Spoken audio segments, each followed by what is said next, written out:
Longtemps, le métier de Sebri était de déverser du poison dans des pays misérables.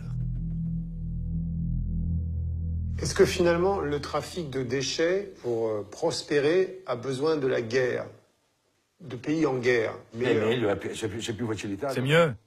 Ça facilite les choses.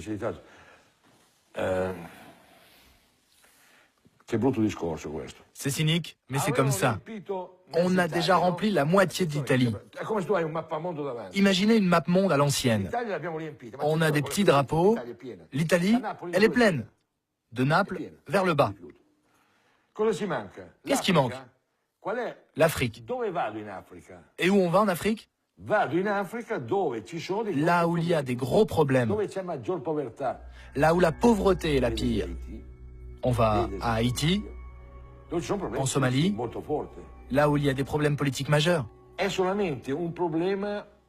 C'est seulement une question de business. Et c'est tout. La vie humaine, ça n'a aucune importance. Et puis un jour, à Haïti, où il est venu décharger des déchets particulièrement dangereux, Sebri a vécu une scène dont il est resté prisonnier pour toujours. Mon problème, c'est de décharger le bateau.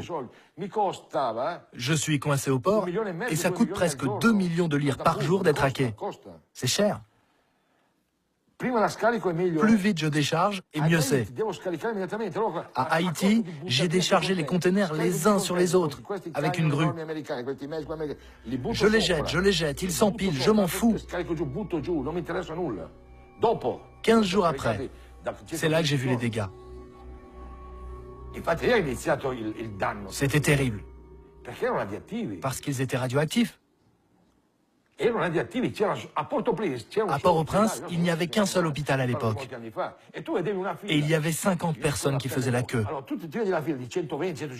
Je t'en parle, j'en ai la chair de poule. Il y avait des femmes et des enfants. Les gosses, ils avaient des cloques sur la peau, pleines d'eau. Et les femmes, leurs cheveux tombaient tout seuls. Des femmes qui perdaient du sang, on ne sait par quel trou. Pardonnez l'expression. T'as compris? Ça n'intéresse personne. J'ai déchargé, je suis payé, point barre. Mais quelle vie humaine!